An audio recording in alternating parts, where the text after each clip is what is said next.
Chapter 7. "I'll be ready in a minute, Lizzie," Jessica called out, frantically brushing her hair.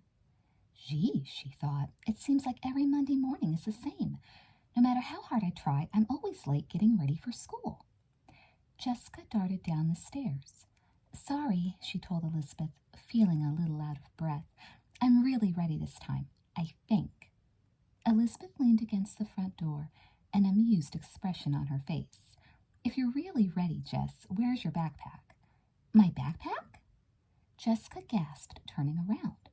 "I must have left it upstairs. Hold on 1 second, Lizzie. I'll be right back, I promise." Jessica took the steps 2 at a time. Her backpack was nowhere in sight. Under the bed, maybe, she told herself. Dropping to her knees, she checked. Ugh, a couple of old t-shirts, a sock or two, some wadded-up tissues, a fashion magazine she hadn't seen in weeks, but no backpack. "Jessica," Elizabeth's voice came floating up from downstairs. "Please try to hurry. I don't want to be late." "I'm trying, I really am," Jessica yelled back. She brushed aside a lock of hair that had fallen over her eyes. "I'm so glad Elizabeth sounds like herself again," she thought, checking her closet. Still no backpack. Where else could it be, she wondered. Maybe downstairs after all? Jessica dashed down the steps. 20 more seconds, Lizzie," she called out as she passed her sister. "That's it, I swear." She saw Elizabeth trying to hide a grin, and Jessica's heart soared. "I really did imagine the whole thing," she told herself.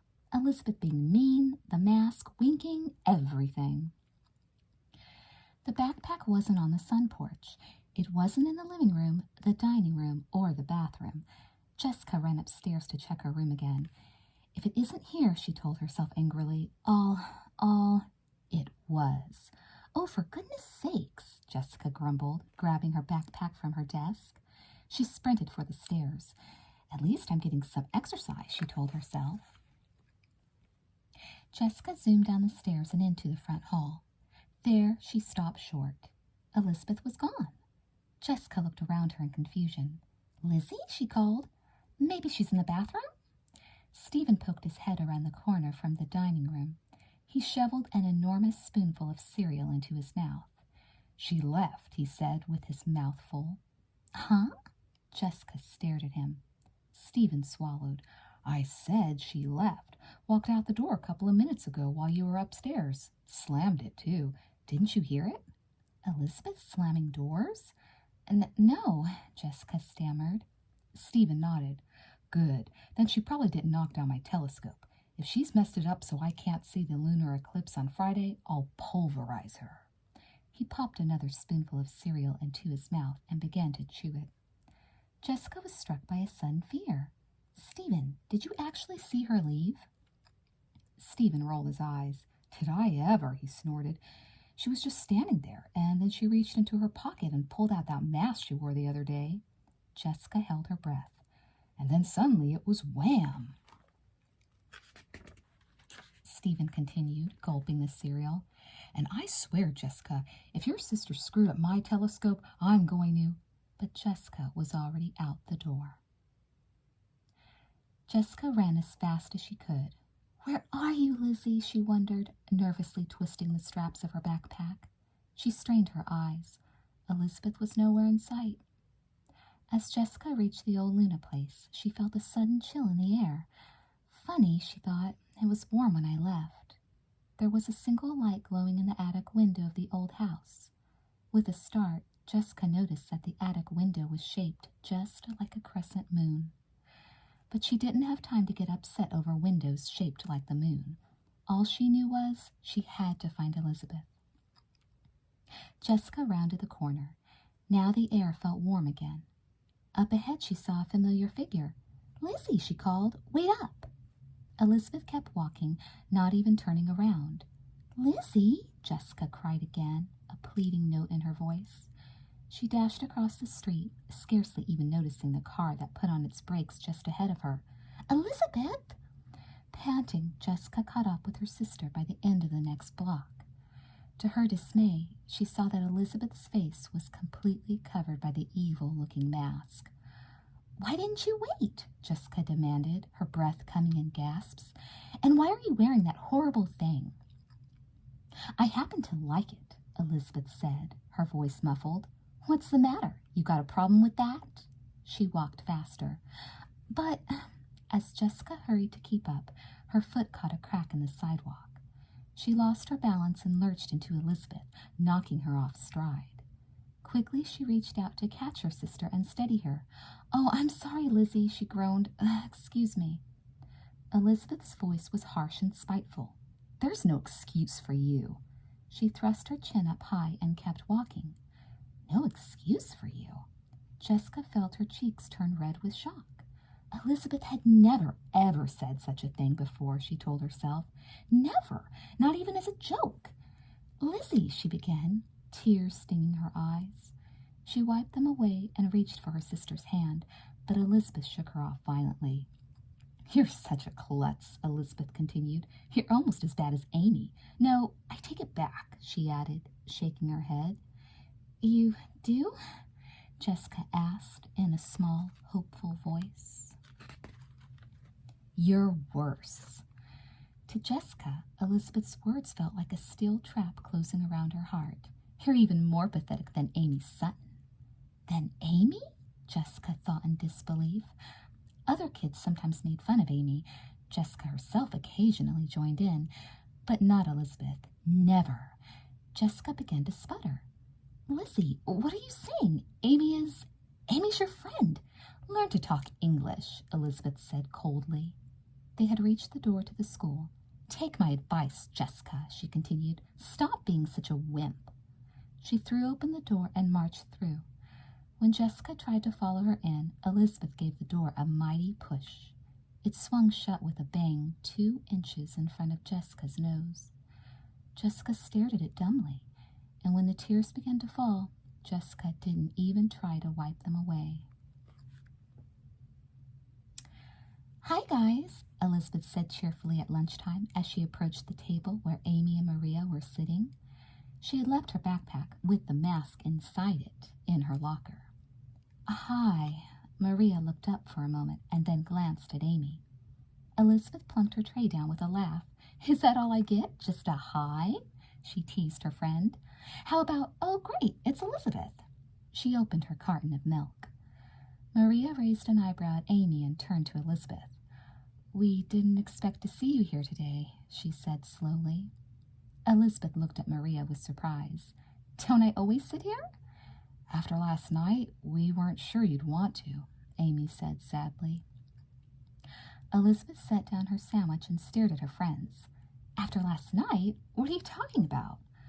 Well, after the phone call, Amy began, twisting a lock of hair around her finger. She paused and looked to Maria for help. What phone call? Elizabeth was mystified. She pushed her tray away and examined Amy's face.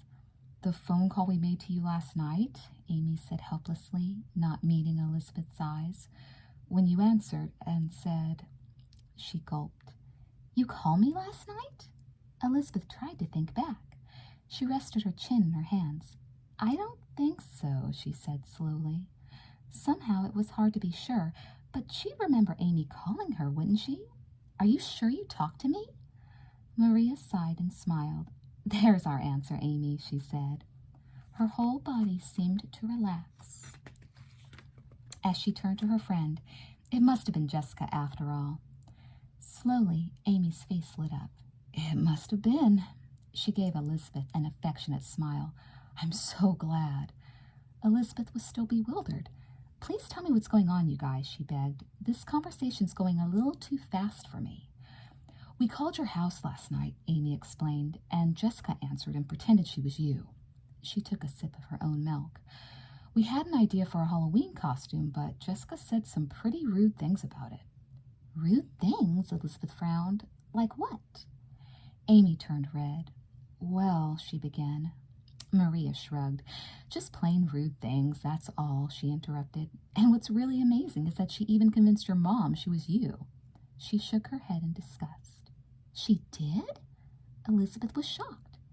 That really doesn't sound like something Jessica would do. Well, put it this way, Maria said. Either Jessica did it, or else you're possessed by some kind of evil spirit. She smiled teasingly. Are you possessed? Well, no, Elizabeth said thoughtfully. I didn't think so, Maria went on. Her eyes flashed. So Jessica must be responsible. Believe it. She took a bite of her lunch. Elizabeth fidgeted with her straw. Jessica probably thought she was being funny, she said, feeling angry and upset all at once. But instead she was being really nasty. She shook her head. Sometimes she just goes too far. Tell her after school, Amy urged. We'll back you up. I might just do that, Elizabeth said. The nerve, she thought. I wish Jessica wouldn't play mean tricks like that. It's just weird that I can't even remember the phone ringing last night, she thought, sipping her milk. You'd think I'd remember that, wouldn't you? But she didn't say anything. Across the cafeteria, Jessica caught sight of Elizabeth and smiled. Good, she thought. She's put the mask away, and she's talking to Amy. She was probably just joking this morning. If I go over there right now, we'll have a good laugh about what a good actress she was. Jessica stood up and picked up her tray. See you guys later, she told her friends. They were all sitting at the Unicorner, the official table of the Unicorn Club. We still have 15 minutes left, Leela told her, and you never did tell us what you were going to be for Halloween. Jessica mumbled distractedly, staring across the cafeteria. Oh, right, Halloween. Well, it's a surprise. You'll have to wait and see. And she hurried over to Elizabeth's table before her friends could say anything else. Hi, Lizzie, she said, reaching out to pat her sister on the shoulder. But Elizabeth wriggled away. Get out of here, Jessica, Maria said icily. Jessica felt a tingle of shock. Get out of here? She repeated. How come? She thought back to how Elizabeth had insulted Amy that morning. Am I going crazy? She asked herself, watching the two of them sitting together like the old friends they were. Or is everybody else going crazy instead? After that sorry stunt you pulled, Elizabeth snapped, I'm surprised you have the nerve to ask a question like that. You were very rude, Amy said, folding her arms in front of her. I don't even know what's going on, Jessica said, raising her voice. What are you talking about? Elizabeth stared at her for a moment. If you don't know, she began. Then she sighed and turned her back to Jessica. Amy and Maria did the same. Well, all right, Jessica said at last. I guess I'll be seeing you. She walked rapidly toward the cafeteria door. Great, she told herself bitterly. So I played some horrible practical joke on them, and I don't even know what it is. I'm glad she's gone, Amy said indignantly, watching as Jessica left the cafeteria. Elizabeth furrowed her brow. I don't know, Amy, she said. She really didn't seem to know what we were talking about.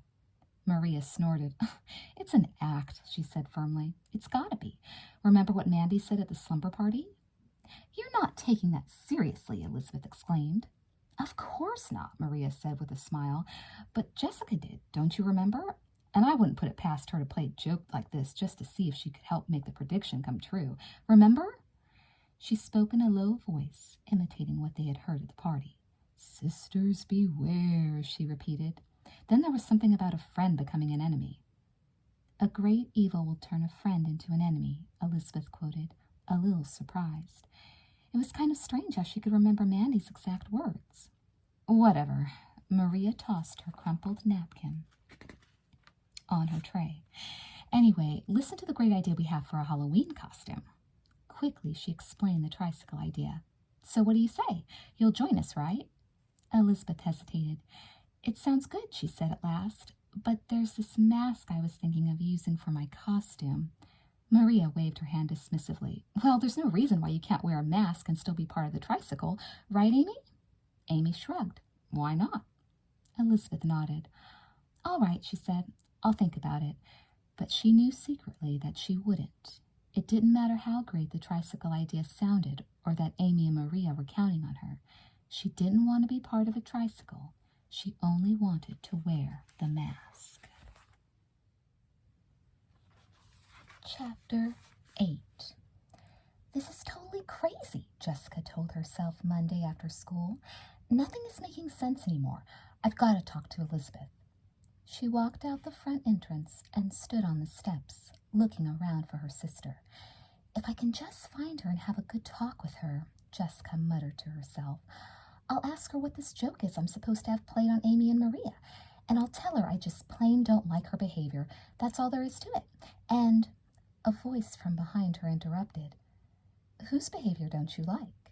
Startled, Jessica whirled around and found herself face to face with Mandy Miller. Oh, hi, Mandy, she said, forcing her lips into a smile. Come on, Jessica, you can tell me. Mandy's voice dropped low. Which one are you talking about? Janet or Leela? They're both getting on my nerves, too. Can you believe what Leela told Mary Wallace? Leela? Jessica repeated, as though she'd never heard the name before. Mandy frowned. Isn't she who you were talking about? She stepped away from Jessica. Of course, if you don't want to tell me, she shrugged. Oh, no, it's not that, Jessica said quickly. Then she took a deep breath. She knew that if there was anyone she could confide in, it was Mandy. Actually, it's Elizabeth. Elizabeth? Mandy tilted her head to the side and stared hard at Jessica. Elizabeth's the one you were talking about? Jessica nodded. She's acting kind of rotten. Mandy snorted. Elizabeth? Rotten? I've got to see this. I'm not kidding, Jessica said sternly. It's like she groped for the right word. It's like she's something evil. Evil?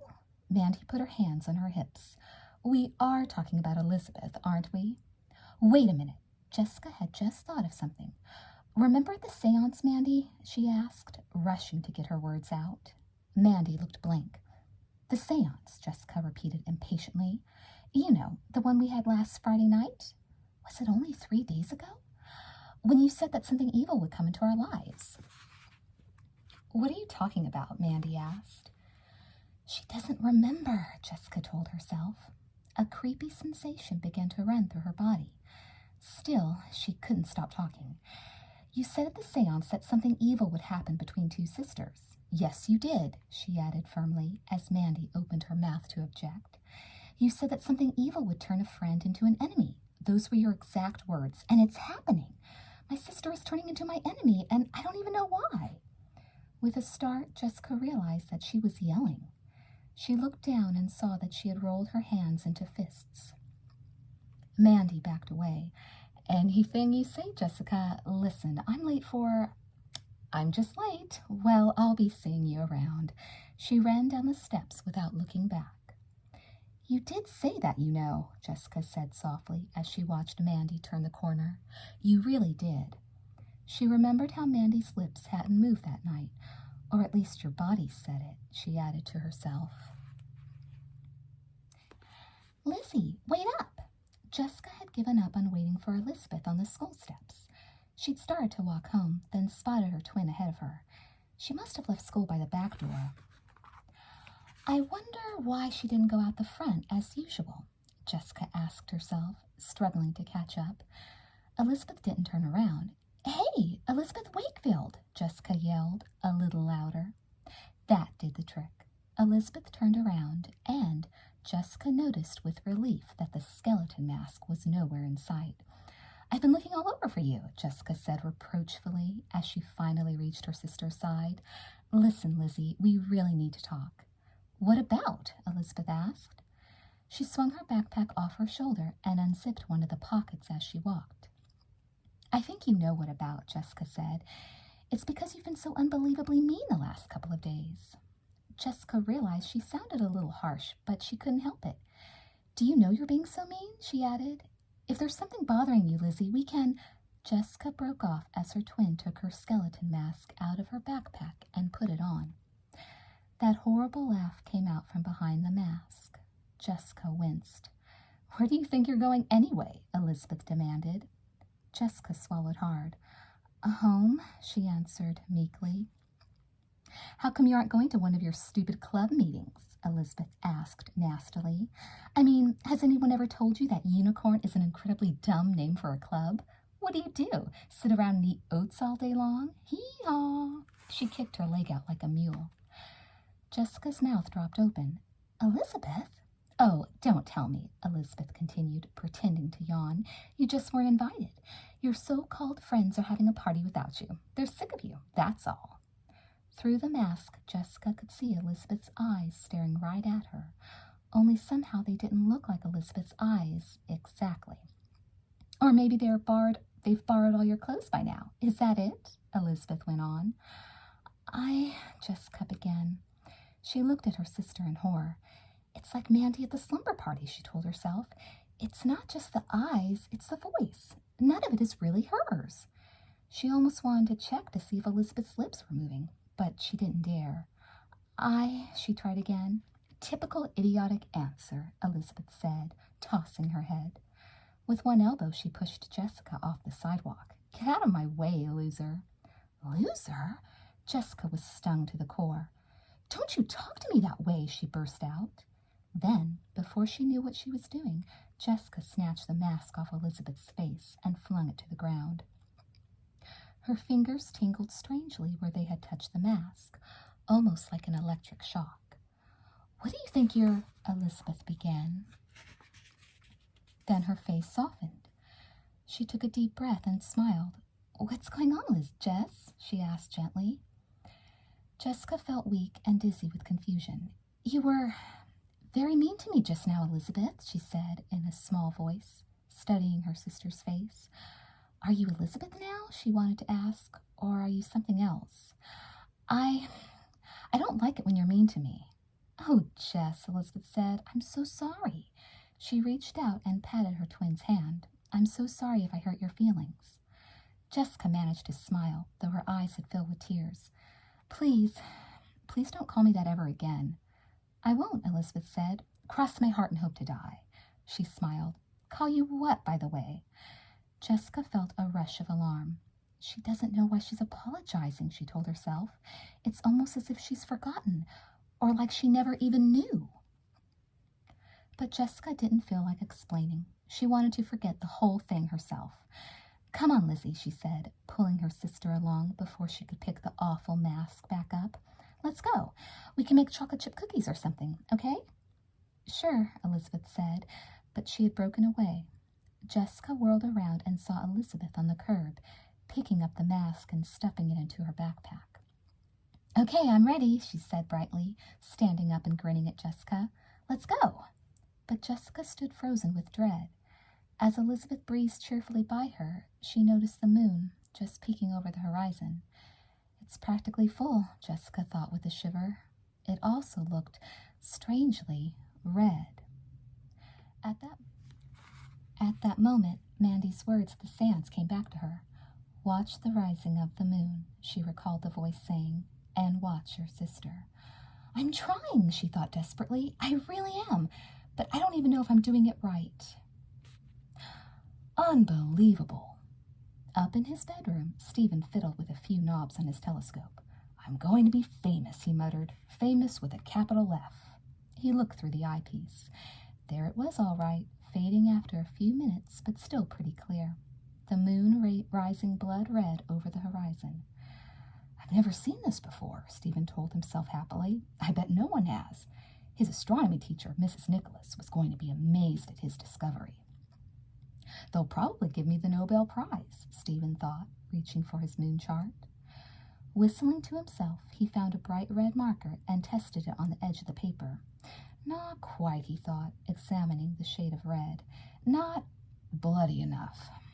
To make sure, he squinted through the telescope again. Definitely not bloody enough. Maybe if he added some brown? Stephen picked up the brown marker and sketched a line on top of the red. Not bad. Using the red marker again, he started to color in the circle for Monday. Of course, it's also a little weird, he thought. He cast his eye back across the first two lines of the moon chart. Each moon drawn in was yellow, or whitish, or kind of orange. Not a single one was blood red. For that matter, not one was any shade of red. Well, I'll tell Mr. Nicholas next astronomy class, he decided. Maybe I won't get the Nobel Prize, but at least she'll give me an A for the course. Stephen turned up the volume on the latest Johnny Buck CD and started shading in time to the music.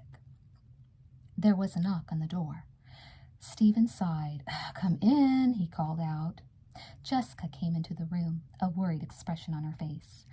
"Stephen, can I talk to you for a minute?" she asked. Stephen sighed irritably. "Well, I suppose. I mean, I bet Nobel Prize winners never get interrupted in the middle of their science projects, but I guess it's understandable that you'd want my brilliant advice about something, since after all—" "Stephen," Jessica cut in, "I just wanted to know—" She broke off and looked at the floor. "Let me guess," Stephen said. "You're madly in love with a boy who's not as perfect as I am, and you want to know how to fall out of love with him." Jessica shook her head. "No." "All right," Stephen continued. "You wanted me to give you science lessons so you can become almost as brilliant as me." He sat back and grinned. Jessica rolled her eyes. "You're not as funny as you think you are, Stephen." "You're right," Stephen replied. "I'm funnier." "Ha ha," Jessica said sourly. "Listen, Stephen, all I want to know is—" She stopped again and bit her lip. "Look, Jessica," he said impatiently, "if you don't have anything to say, why don't you just, leave? I've got a ton of homework to do for astronomy class, all right?" A look of urgency crossed Jessica's face. "That's what I wanted to talk to you about," she said with sudden determination. "Is it possible for the moon to rise looking all bloody red?" Stephen started. So Jessica had noticed it too. He had to admit, he didn't like the idea that someone else, especially his little sister, had made the same discovery that he had. He didn't want her to get a complex about being brilliant or anything. "Of course it's possible," he told her breezily. "Happens all the time." Jessica brightened. "Really?" she asked. "I mean, I don't think I've ever seen that before." "Believe me," Stephen said importantly. "It happens a lot, an awful lot. Of course, you have to know exactly where to look." "Oh," Jessica nodded slowly. "Okay, that makes sense. Thanks, Stephen." "Any time." Stephen leaned back again and shut his eyes. "You know me, always willing to help." "Yeah, right," Jessica said, stifling a snort. Stephen's eyes snapped open. "I am too. You just have to approach me in the right way, that's all.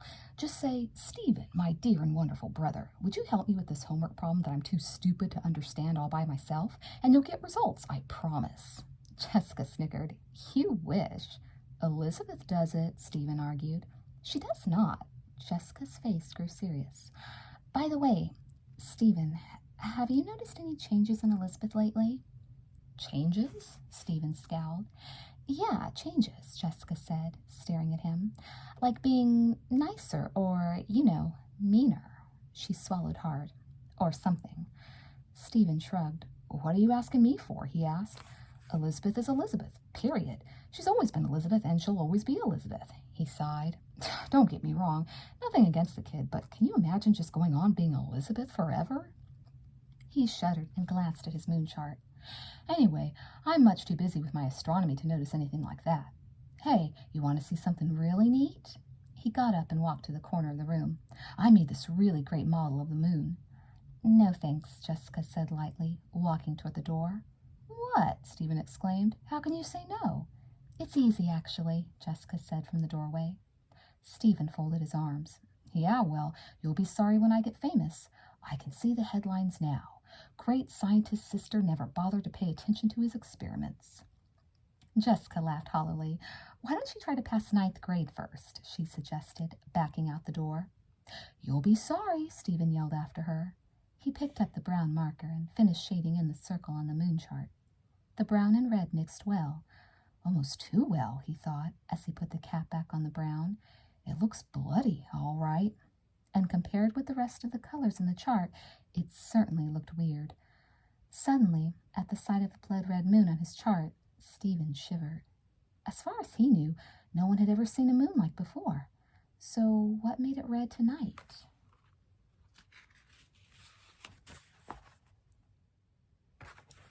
Chapter 9. Jessica checked the contents of her shopping bag. It was late Monday afternoon, and she was returning home from a trip to the mall. "Let's see," she muttered. 2 carving knives, paper towels, and where was it? A package of Halloween stickers. Corny, but it just might do the trick. After all, Elizabeth had always loved carving pumpkins. Each October, for what seemed like forever, Jessica and Elizabeth had carved their pumpkins a few days before Halloween. When they were very little, Jessica remembered. They needed help from their parents. But for a while now they'd been doing it themselves. Jessica grinned as she pictured some of the great pumpkins they'd made. The one that had cooked spaghetti for hair, until the birds ate it, the one with the purple scar in its cheek, the one with the luminous marbles they'd borrowed from Stephen to use for eyeballs. Jessica had considered herself too old and mature to carve pumpkins this year, but if it helps Elizabeth, it just might be worth it. "Anybody home?" Jessica called out, setting her shopping bag down on the kitchen counter. Then she remembered that her parents were out for the evening and that Stephen was going to play basketball. Jessica turned the radio on and took the packaging off the knives. She expected Elizabeth to show up any second, and she wanted everything to be ready.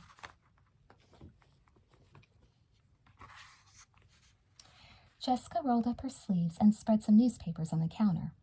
Tapping her feet to the music coming from the radio, she got the pumpkins they bought last week and set them carefully on the newspapers. With surprise, Jessica realized she was looking forward to the pumpkin carving ritual. "Maybe it's a little immature," she told herself, "but no one said I had to tell Janet." Jessica inspected the pumpkins in front of her. The one on the left was definitely a little bigger and rounder. She turned the pumpkins over. The one on the right had a mushy spot near the bottom. "I'll let Elizabeth have the one on the left," Jessica decided, turning the pumpkins back upright. There was a sound at the door. "Elizabeth?" Jessica asked nervously. "Is that you?" She set the roll of paper towels between the pumpkins and peered around the corner. "Who wants to know?" came a sour voice. Elizabeth walked into the kitchen, the mask firmly on her face. Jessica's heart constricted, but she tried to sound as cheerful as she could. "Look, Lizzie," she exclaimed, flashing her sister her widest grin. "I got the pumpkins all ready. Maybe we can even sing some of your pumpkin carols while we carve." "Those dumb old things?" Elizabeth asked scornfully. "I don't sing stupid songs like that anymore." Jessica looked at her sister pleadingly.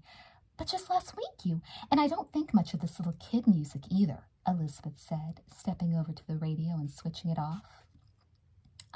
Right, that was a stupid song," Jessica said, her voice trembling. She gestured toward the pumpkins. "The one on the left is yours. Why don't you grab a knife and start?" "Are you out of your mind?" Elizabeth laughed. "I mean, of all the immature, pathetic things to do, is this some kind of a joke or what?" Jessica's stomach nodded. She felt as though Elizabeth were plunging one of the carving knives deep into her heart. But she held the knife out to her sister, not wanting to give up. "Take it," she thought. "Take it. Let's carve pumpkins the way we did back in the olden days, when everything was fine." Closing her eyes, she tried to send the message to Elizabeth's brain. "Let's be friends again," she thought, concentrating hard. "Don't be mean, Lizzie. Please don't be mean." The door slammed. Jessica opened her eyes. Elizabeth was nowhere in sight. "Don't wait up for me," Elizabeth's voice came cutting through the door. Hysterical laughter followed, and Jessica heard Elizabeth open the front door. "If Mom and Dad would even let a baby like you stay up past 6:30, that is," Elizabeth added before slamming the door shut. Her eyes full of tears, Jessica finished carving her pumpkin. She stood back and examined her work carefully. The eyes were big and round, with little ovals carved beneath them to represent tears. The mouth was curved down at the corners, and the pumpkin was turned so it faced Elizabeth's next to it. "What's happened to you, Elizabeth?" Jessica thought, sure she was going to start sobbing any moment. "What's happened to the sister I've known and loved for 12 years? It's like the girl going around in Elizabeth's body isn't really Elizabeth at all." "I don't even know who she is," Jessica thought, blinking back tears. She looked at the pumpkin she'd wanted Elizabeth to carve. She's a complete blank, just like that pumpkin over there. I can't even see her face. Jessica took a deep breath, wiped away her tears, and brought her pumpkin out to the porch. It was completely dark by this time, and Jessica's eyes took a minute to adjust to the blackness. Then she placed the pumpkin carefully on the porch rail. "It's going to need a candle," she told herself. The idea cheered her up, somehow. She ran inside for a candle and a match. Opening the top of the pumpkin, she placed the candle inside and lit it. Yes, that's better. The flame leaped and cast a yellow glow through the inside of the pumpkin. The sad face seemed a little less sad and hopeless with that warm yellow glow inside. Wait a minute. Lit by the candle inside, the pumpkin looked like a full moon. Jessica shut her eyes for a minute and shook her head vigorously. Couldn't be, she laughed. Yeah, right, a full moon? In the last couple of days, she'd seen enough moons to last her a lifetime. Slowly, she opened one eye. It looked like the moon, all right. Jessica blew out the candle. The pumpkin looked sadder than ever, but at least it wasn't the moon anymore. Watch the rising of the moon, Jessica remembered, and watch your sister.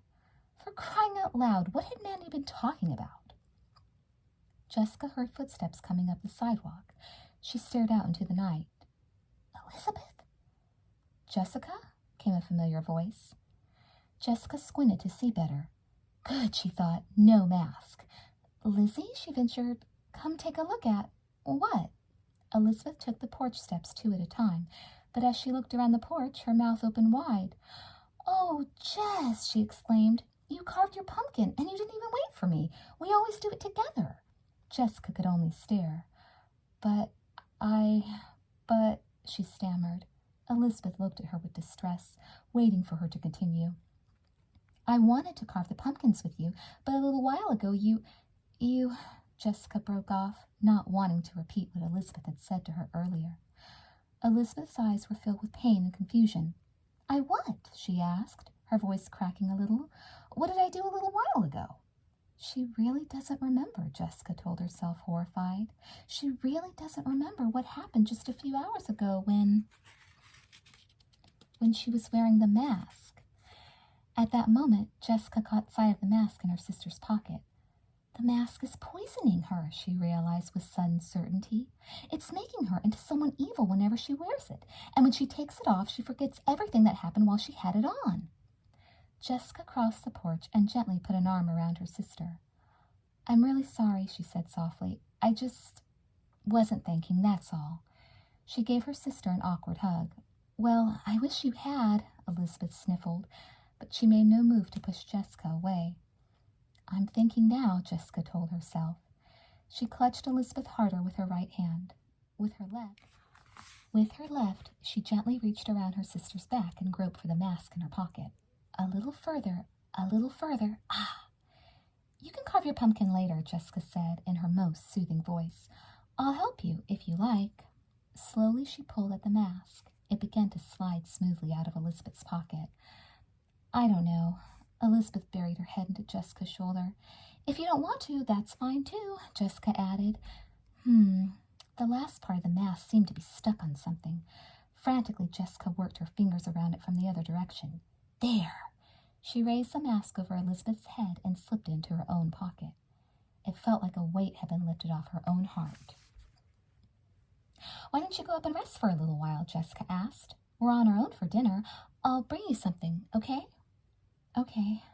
Elizabeth does sound awfully tired, Jessica thought. She wondered if that was part of the effect the mask had on her. Used to have on her, she added to herself. Now that she'd gotten it away from Elizabeth, she was going to get rid of it, and that would be that. Jessica helped Elizabeth upstairs and into bed.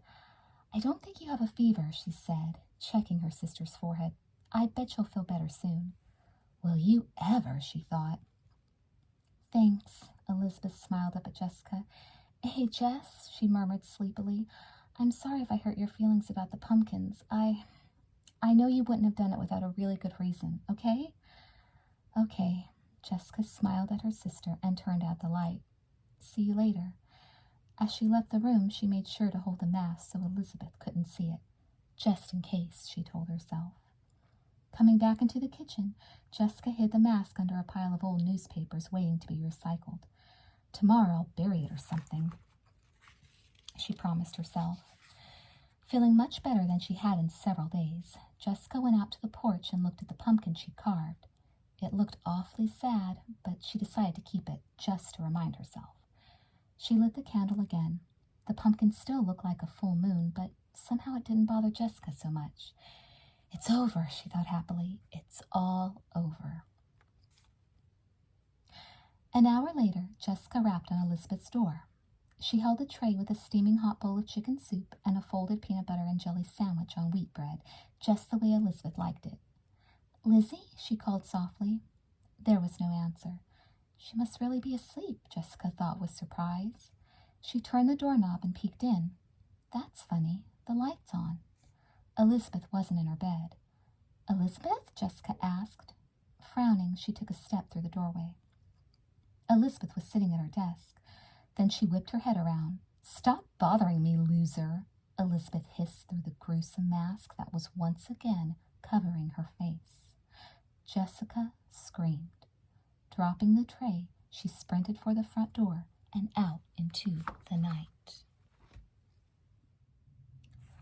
Chapter 10. Jessica ran and ran, hardly noticing where she was going. Her thoughts were a jumble. How had Elizabeth gotten the mask back?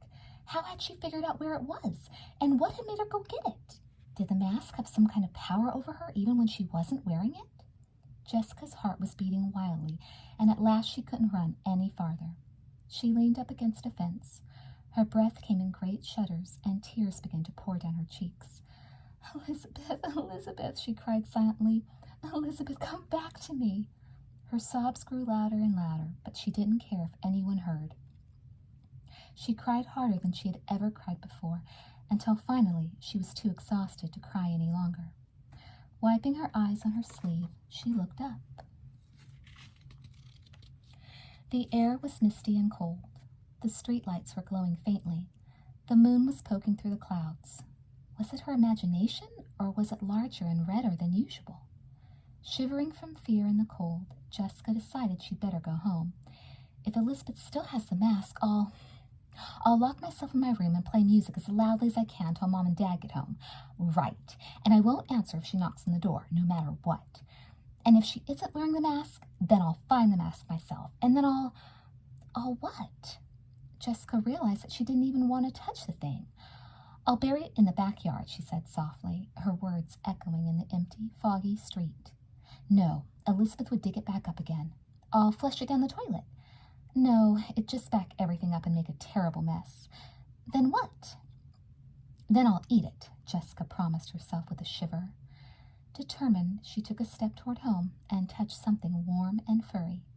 For the second time that day, Jessica screamed. I should call Elizabeth, Maria thought that evening.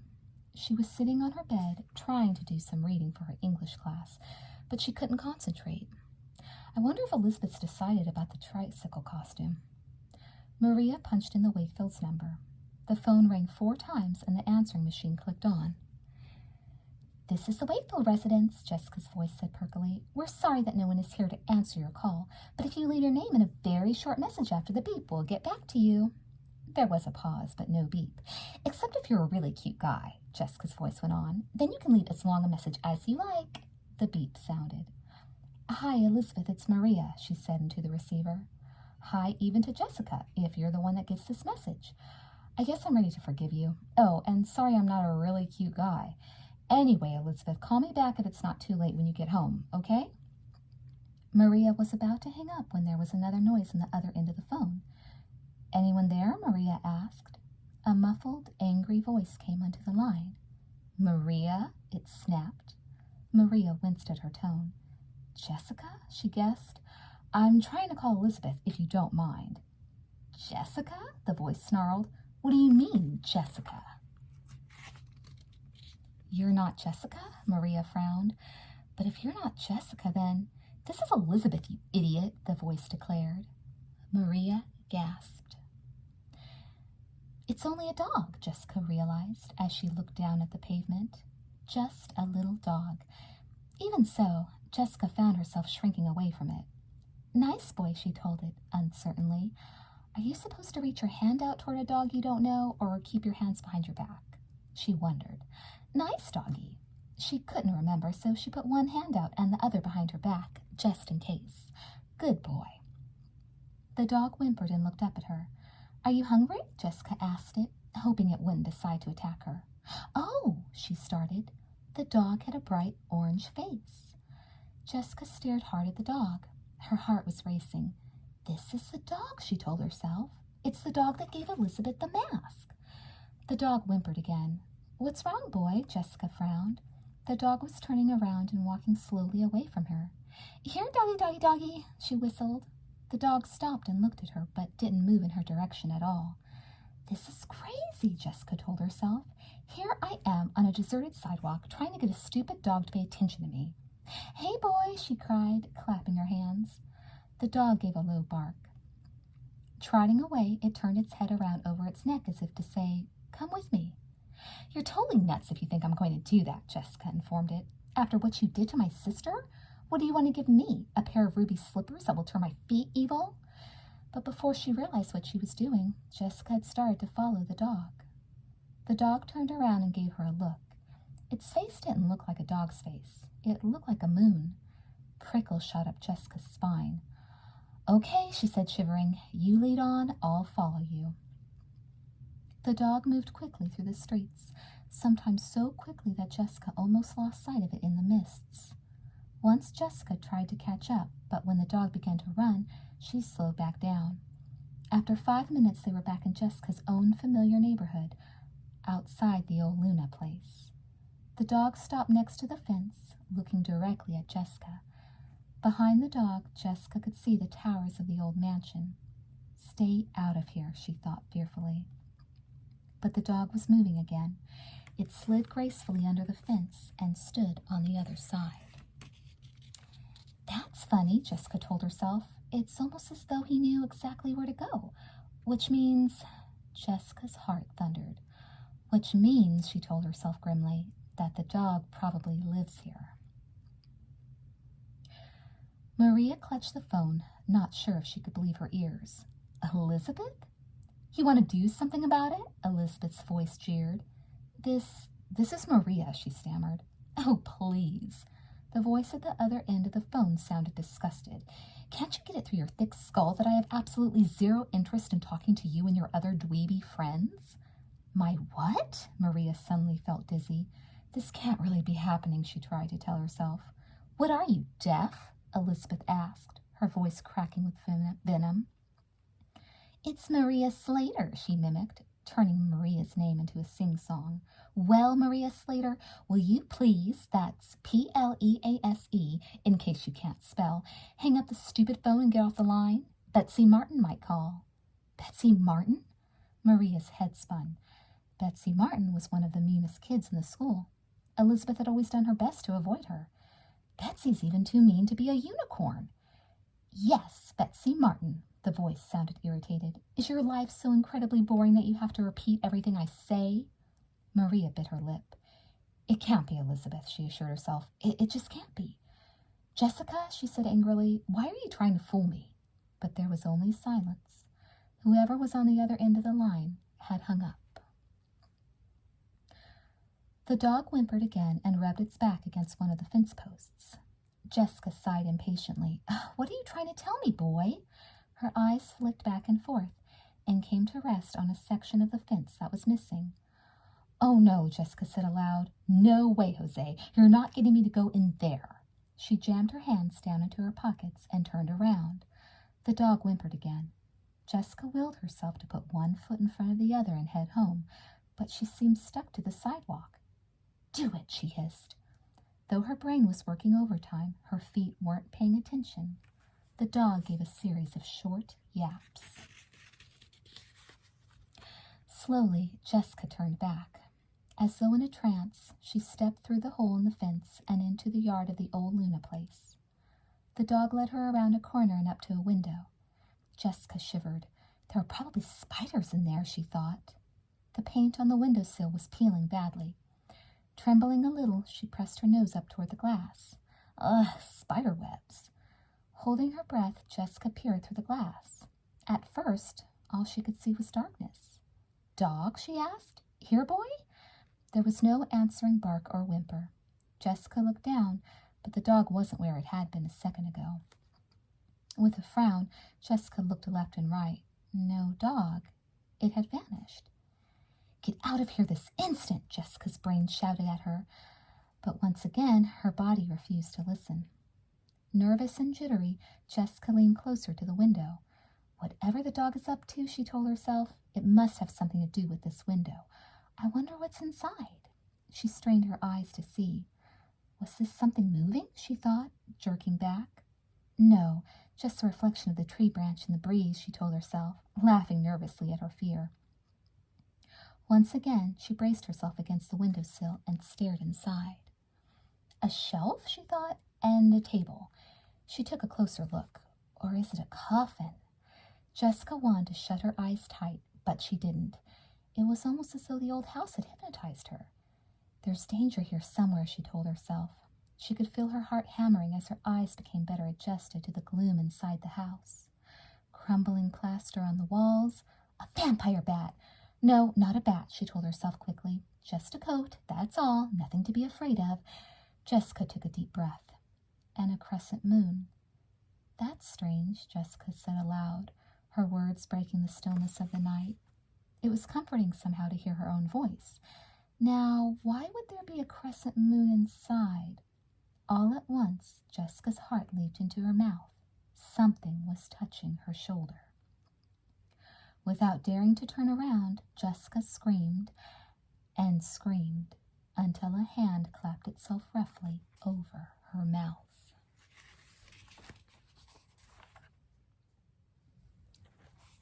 Chapter 11. Let go, let go, Jessica tried to yell, but it was no use. The hand had her mouth firmly covered. Instead, Jessica kicked it backward, hoping to knock her attacker down. Her foot flew out and hit nothing but air. It's not alive, she thought with a feeling of terror. I've been grabbed by an arm without anything attached to it. Giving a mighty shove with her arms, Jessica strained to see what was over her neck. She commanded, trying to force her mouth open. Shh, shh, came a woman's voice from over her shoulder. We don't want to wake the whole neighborhood, do we? Jessica kept struggling. The voice sounds normal, all right, she thought, but it's probably just a trick. It's probably an alien pretending to sound like a perfectly ordinary woman just so it can catch me off guard and gobble me up. She grunted, grabbing an arm with her fingertips. Oh, my dear, the voice went on, you must think that I'm trying to hurt you. At those words, Jessica struggled harder. Help, she tried to say aloud. Well, I wouldn't dream of hurting you, the voice continued. I just don't want you to bother anyone with those noises. It's getting late, you know. Yeah, it's getting late, Jessica thought in a panic. Too late to be standing in front of a creepy old house with someone covering my mouth. My name is Karina Black, the voice continued. You can call me Karina. Most of my neighbors don't even know I live here, and I like to keep out of sight, she laughed. Jessica felt her heart beating furiously. So this is the woman who lives here, she thought. The woman who looks like a witch, and I'm about to become her dinner. Let's make a deal then, Karina went on. I'll let you go if you promise not to scream any more. Then we'll go inside if you like, and you can tell me what you want. Deal?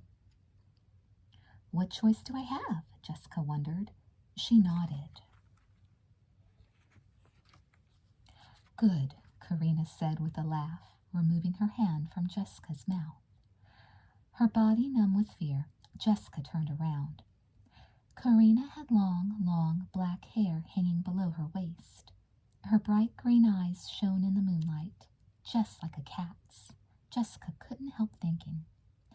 She was gaunt and bony, yet there was something friendly about her face, way friendlier than she imagined witches looked. How old are you? Jessica wondered. She couldn't even begin to guess. So you live here? Jessica said cautiously. Karina laughed, a little more shyly this time.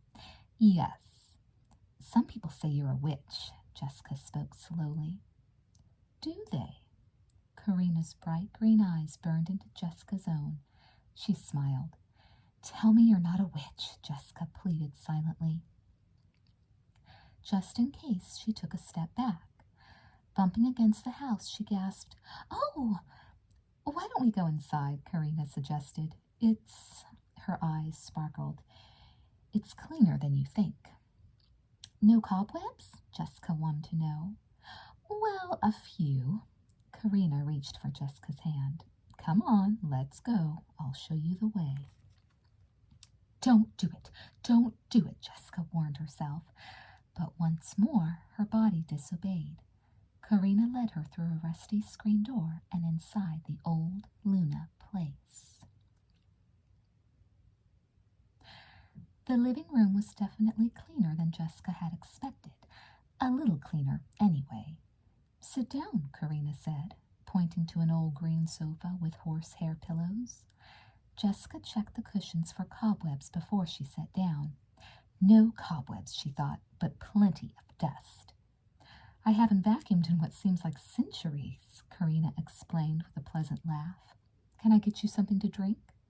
No, thank you, Jessica replied, though actually her throat was as dry as sandpaper.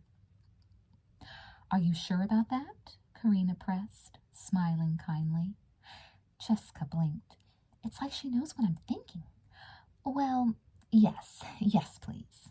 I'll be right back, Karina told Jessica. Make yourself at home. She disappeared around a corner. Make myself at home, Jessica thought, wrinkling her nose. Yeah, right. Doesn't Karina believe in light bulbs? The only light in the room came from a few candles. Jessica glanced toward the center of the room and drew in her breath. A 2-foot-high crescent moon stood on the polished surface of a small table. The moon was carved into a grinning face. So I really did see a moon in here, she muttered to herself. She pried her eyes away. Behind the table were shelves and shelves lined with old books. Jessica looked for a television set or a computer, but she didn't see any. Maybe she doesn't even have electricity, she mused. Above the mantelpiece were 4 framed portraits. Jessica squinted. Then she got up and moved closer to get a better look. The first painting showed a man in a high white collar, a stern expression on his face. Next to him was a painting of a woman, her hair pulled back severely into a bun. Her dress looked incredibly old-fashioned. Jessica thought she had seen a picture once of her own great-grandmother wearing a dress that looked almost exactly like it. I wonder if these are Karina's great-grandparents. The third portrait showed a beautiful girl with a sunny smile. Her blonde hair tumbled down off her face, and there was a sparkle in her eye. Jessica peered a little closer and felt another shock of recognition. She looks a little like Elizabeth. Or me, she added out loud. She decided that the girl in the picture couldn't be much older than 16. We could look like that in another 4 years, she decided, examining the portrait critically. I wonder if she's related to us somehow. But the fourth portrait was the most interesting. It's Karina, Jessica told herself, staring hard. Though the girl in the picture looked as if she was only about Jessica's age, there was no mistaking it. The long black hair, the thin face, the friendly expression. The painter had captured Karina's flashing green eyes perfectly. Jessica began to feel a nervous sensation in the back of her neck. How old is this picture anyway? She wanted to know. She ran her finger lightly along the frame. It came away covered with dust. Ancient. Beneath the dust, the frame looked old, too. And if the picture had been around that long, that would make Karina how old? Jessica shuddered. Older than any living person ought to be, that was for sure. I see you're admiring my family, Karina observed, coming back into the room. Jessica whirled around, startled. She moves awfully quietly, she thought, catching her breath. Just like a cat. Karina chuckled as Jessica, blushing, returned to the couch. Yes, that's me on the end there when I was 12, she told Jessica. Her eyes flicked from one painting to the next. And my sister and my parents. Here, I brought you a drink. Of what? Jessica asked, eyeing the bottle nervously. Maybe it was some kind of horrible-smelling witch's brew. Karina smiled. Do you like iced tea? She asked, handing Jessica the bottle. Oh, yes, thank you. Jessica eyed the bottle suspiciously. Was it really just iced tea? She sniffed the lid. Oh, what's in it? Read the label, Karina suggested with a laugh. Tea, corn syrup, and water, I should think. Perhaps some citric acid. The things they do to tea nowadays. Oh, Jessica checked the label and blushed. Changing the subject, she pointed to the crescent moon. What's that for, Miss Black? Karina, please. Karina sat on a straight-backed chair with a cracked leg and took a sip of her own tea. That's a storyteller symbol. It's recognized all over the world. Where there's a crescent moon, there's a storyteller. Do you see? Uh-huh. Cautiously, Jessica took a sip of the iced tea. Yep, it tastes like regular iced tea, she thought with relief. Are you a storyteller then, Karina? Karina's face darkened. You might say that. She set her bottle of tea down with a thump next to the crescent. But I think you're the one with a story to tell tonight, she added, staring pointedly at Jessica. Am I right? Jessica stared. I guess you're right, she said slowly. She sat up straighter on the sofa. I haven't told anyone about this.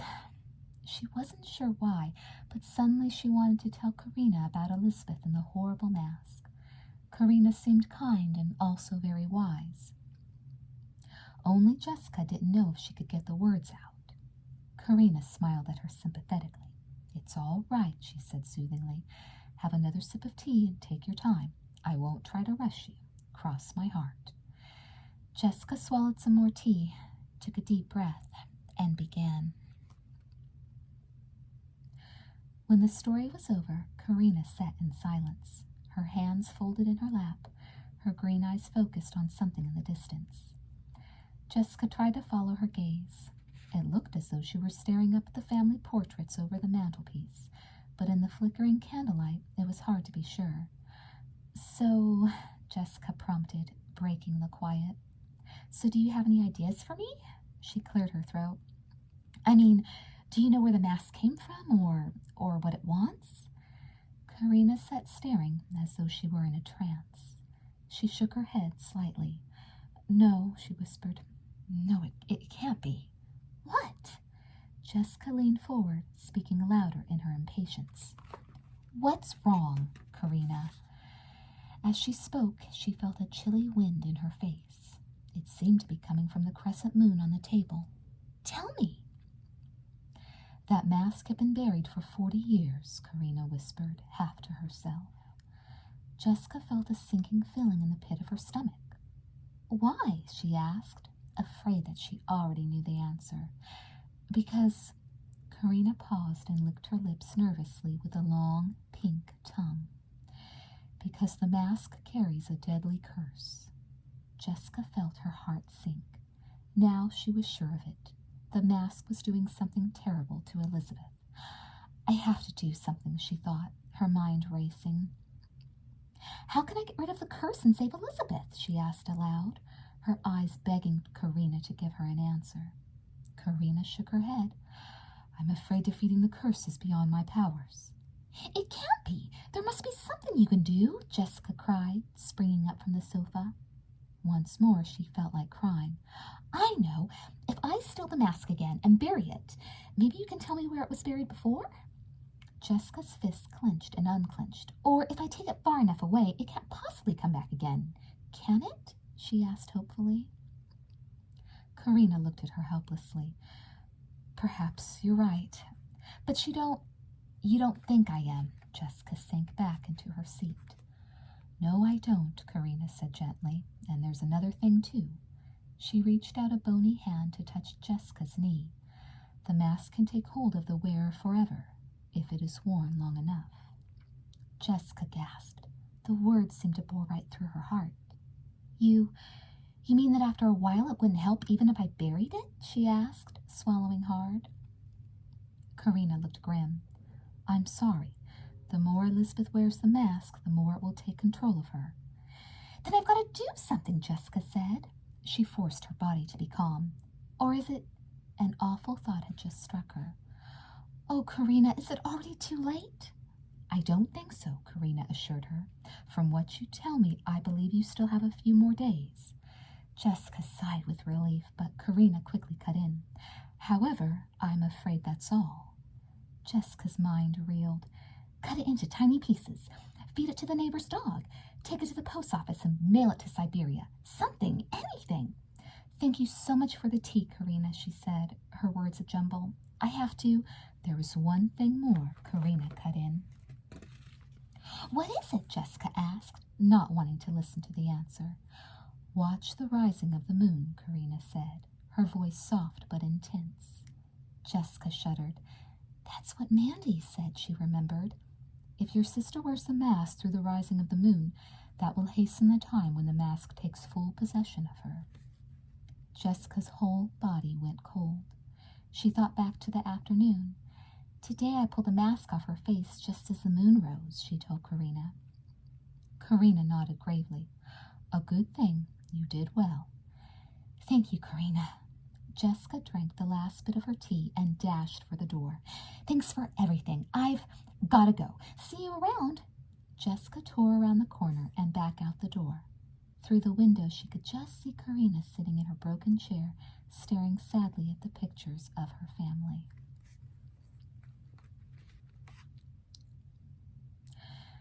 The house was dark when Jessica arrived home. Silently, she tiptoed up to the second floor. Where's the mask? She wondered. She had no clear idea of what she would do if she found it, but if nothing else, she needed to know where it was. Jessica snapped on the light in her room and opened the door to the bathroom she and Elizabeth shared.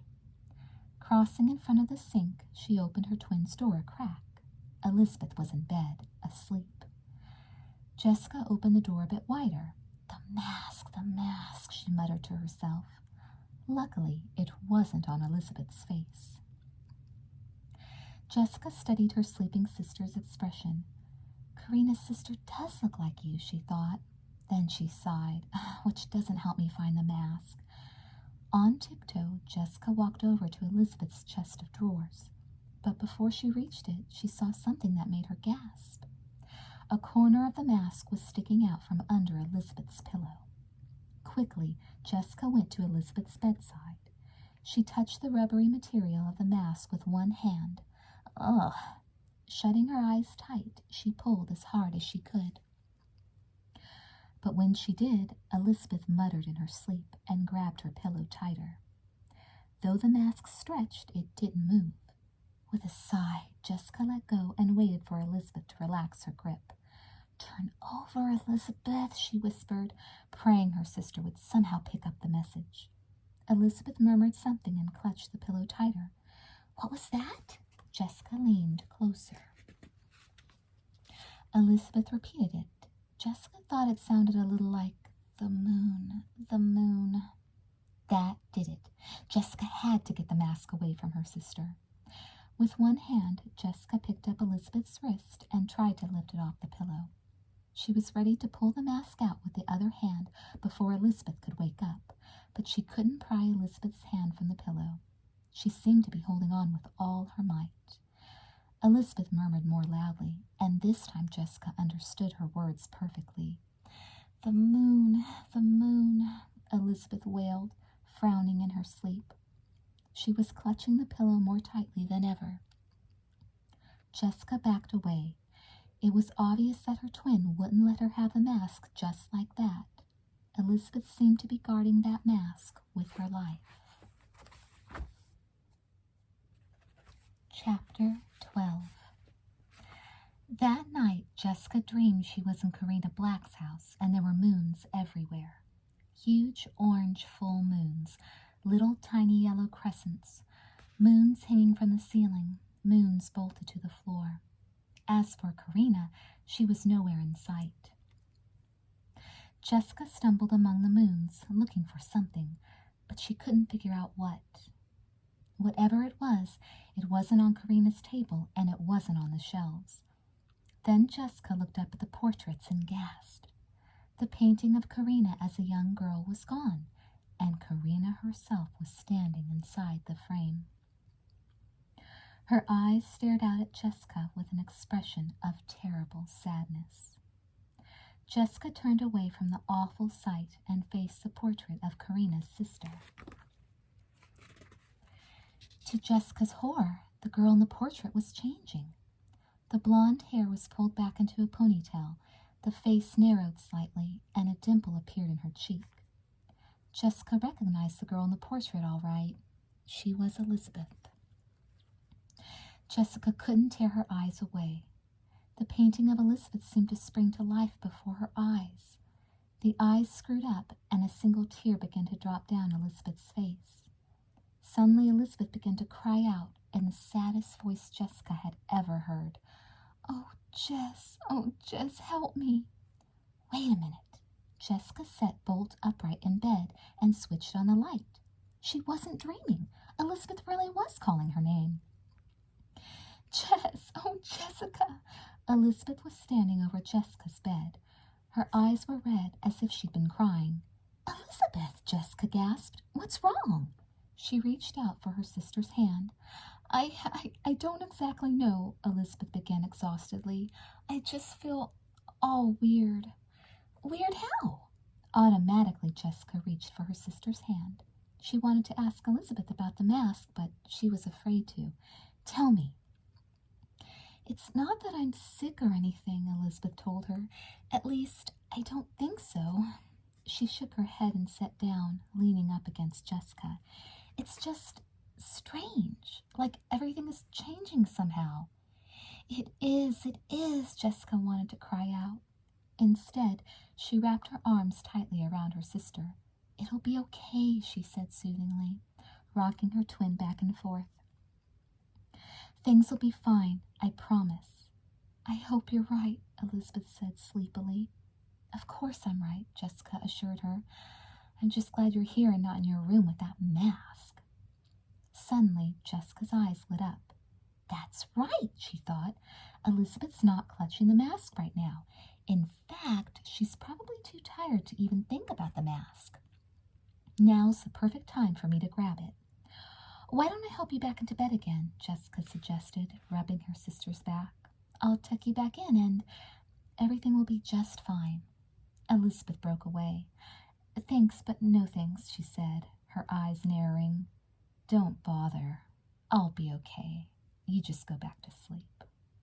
She stood up quickly and darted back to her own bedroom. Jessica settled back into her bed, an icy finger of fear stealing over her heart. It's like the mask's already taking over. See, the moon is always turning as it revolves, Stephen explained at breakfast the next morning. He picked up an apple and moved it through the air. So there's a side that's always facing away from us, understand? No, Jessica said, frowning, and I'm trying to eat my breakfast. Do you mind? She took a spoonful of cereal. Stephen glared at her.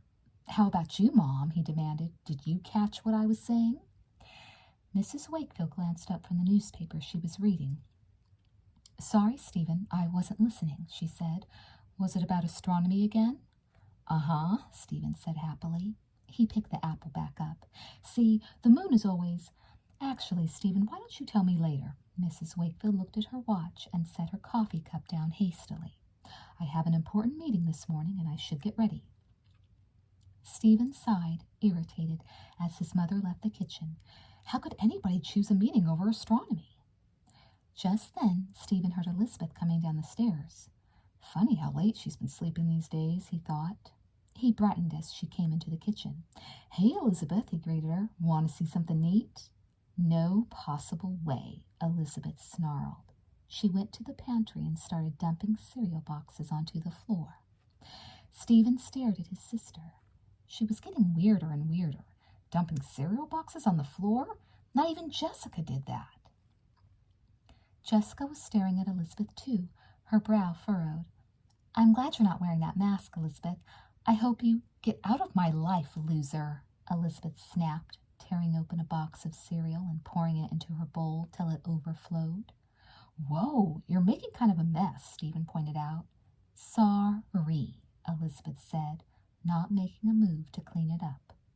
Stephen stole a look at Jessica. She looked as though she'd just been slapped. He looked back to Elizabeth and swallowed hard. Something was wrong, all right. Hey, what's eating you? He asked jokingly, hoping to tease her out of her mood. You should be psyched. Only 3 more days till Halloween. He poured himself a second glass of milk. "Oh, I'm psyched all right," Elizabeth agreed, a glint in her eye. "I'm real psyched." She fixed Jessica with a look, and then she laughed. Stephen winced. He never heard Elizabeth laugh like that before. It felt like spiders crawling down his backbone. He realized he'd heard a laugh a lot like that somewhere before. It belonged to a mean girl in his sister's grade. "You know, you sound a lot like Betsy Martin," Stephen told her. Elizabeth's face hardened. "You better not say anything against Betsy," she warned, her voice low. "Nothing. Understand?" She drew her finger quickly across her throat. Then, without a word, she grabbed her backpack and flounced out the door. "Phew," Stephen whistled. "You sure scare me, sister dear." He turned to Jessica. "What's gotten into her anyway? She's acting even weirder than you." Jessica shook her head and stared down at her bowl of cereal. Great, Stephen thought with a snort. They're both totally bonkers. Sisters. Stephen checked over his homework for astronomy class. Let's see, today the moon should rise at... Stephen? Stephen looked up. Jessica was standing over him, a worried expression on her face. "Stephen, I just wanted to know..." She wiped her forehead. "What time does the moon rise today?" "The moon?" Stephen repeated. "What do you know? Someone around here appreciates my vast knowledge." "Yes, the moon," Jessica told him timidly. "Can you find out?" "No problemo," Stephen assured her importantly. He ran his finger down his homework chart. "There, see? A little after 4. "A little after 4, Jessica repeated, as if trying to cram it into her memory. "Thanks." "You're welcome," Stephen began, but Jessica was already out the door. With a sigh, he went back to his chart and his third glass of milk. Sisters.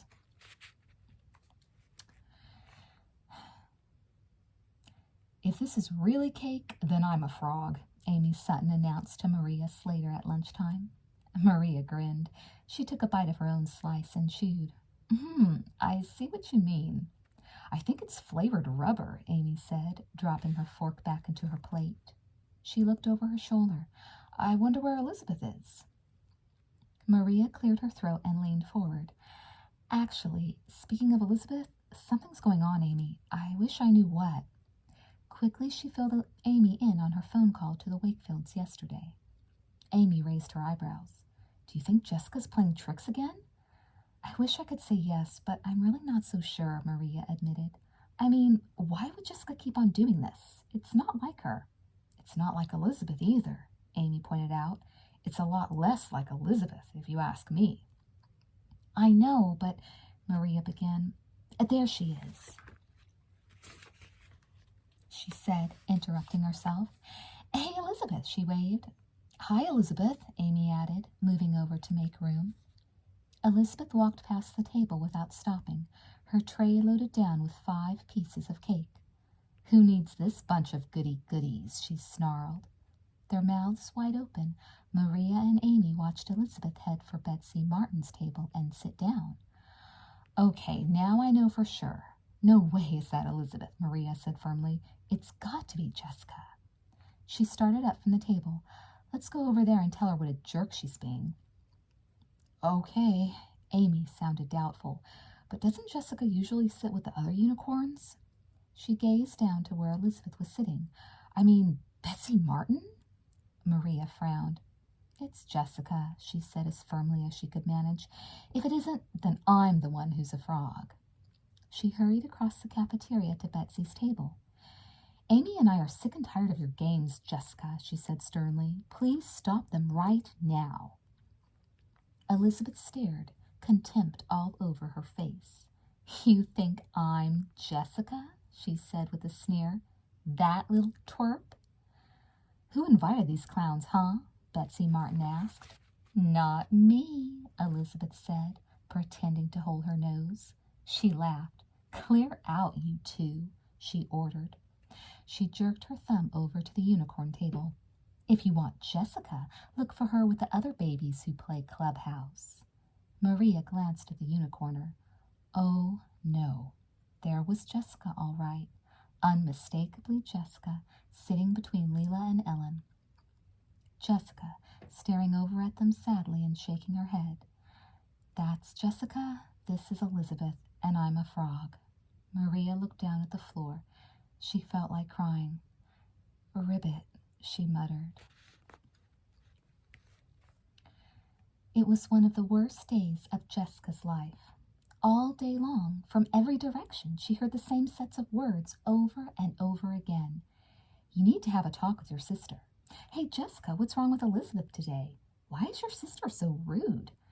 It's not just one or two people either, Jessica thought gloomily, grabbing her books as the last bell rang. It's everybody. Todd Wilkins, Elizabeth's sort of boyfriend, stopped her as she came into the hall. Jessica, maybe you can tell me, is something bothering Elizabeth? He asked. He looks terrible, Jessica thought with a rush of pity. She sighed. Whatever it is, it's not your fault, Todd. Okay? She told him firmly. Todd rubbed his cheeks. I guess. I wanted to go trick-or-treating with her, but now? He shook his head. I'm sure it will all work out, Jessica lied, moving on to find Elizabeth. She hadn't gone 3 feet before Mr. Bowman, the twins' English teacher, approached her. Jessica, just the person I wanted to see. Can you tell me what's wrong with your sister? He asked, a frown covering his face. No, Mr. Bowman, Jessica shook her head. I'm sorry, I can't. And if I could, you wouldn't believe me, she added to herself, dashing off. Janet Howell caught up with Jessica just as she escaped from Mr. Bowman. You wouldn't believe what that sister of yours just said to me, Jessica, she said, her eyes blazing. Jessica suspected that she would too believe it. I'm sorry, Janet, she mumbled. You'd better be. Janet folded her arms and stared hard at Jessica. You really should do something about her, you know. Jessica nodded unhappily. Janet's right, she thought. I should. But what? Jessica checked her watch. 2 minutes to 4 o'clock. If this is the worst day of my life, she thought miserably, then this is the worst hour of the worst day of my life. Ever since school had let out, Jessica had been following Elizabeth around. She couldn't forget what Karina had told her. Watch the rising of the moon, she repeated softly. According to Stephen, moonrise was in just a few minutes, and Jessica had to make sure Elizabeth didn't have that mask on when the moon rose, or else... Jessica swallowed. She didn't want to think about the or else. Oink, oink, oink, Betsy Martin called to her. Elizabeth and her new friends were walking arm in arm up and down the sidewalk near Casey's ice cream parlor, taking up as much of the sidewalk as they could. When people came in the other direction, they didn't step aside. Instead, they forced the other people to walk into the street. Some game, Jessica thought bitterly. Elizabeth even looked different, Jessica realized, staring at the old clothes her sister was wearing. Nothing matched, nothing fit right. There were even big holes in Elizabeth's sweatshirt. She's never been much for fashion, Jessica thought, but this is ridiculous. Oink, oink, Betsy hollered again. Elizabeth turned back to look at Jessica. She's so fat no one could walk around her and stay on the sidewalk, she jeered. Jessica bit her lip. I must not lose my temper, she warned herself. At least the mask wasn't anywhere in sight. The group approached an old man waiting for the bus. As Jessica watched, Betsy and 3 other kids began walking clockwise around the man. At the same time, Elizabeth led the rest of the kids around him from the other direction. Each time they passed by, they tightened the circle. What are you kids doing? The old man cried, looking alarmed. We're waiting for the bus, Elizabeth said, with a snicker. She pretended to grab for the man's nose, while Betsy laughed hysterically. Jessica couldn't stand it any longer. Will you quit it? She burst out, coming forward and pushing Elizabeth out of the way. Haven't you done enough mean things for one day? Well, if it isn't little Miss Goody Two-Shoes, Elizabeth mocked her. Why don't you go help your paper dolls across the street, huh? Elizabeth Wakefield, Jessica shouted. Elizabeth Wakefield, Elizabeth mimicked, placing her hands pressily on her hips. Betsy and her friends laughed again, but Jessica wasn't paying attention. Instead, she was watching the glow that appeared in the sky over her sister's left shoulder. Jessica felt her muscles relax. It was the moon peeking over the horizon. She'd never seen it so large or so red. Still, it was up, and Elizabeth hadn't been wearing the mask when it rose. Jessica breathed a sigh of relief and turned her back on her sister, who was still laughing wickedly. But Karina was right, she realized sadly as she walked back toward her house. The mask is beginning to work even when Elizabeth isn't wearing it.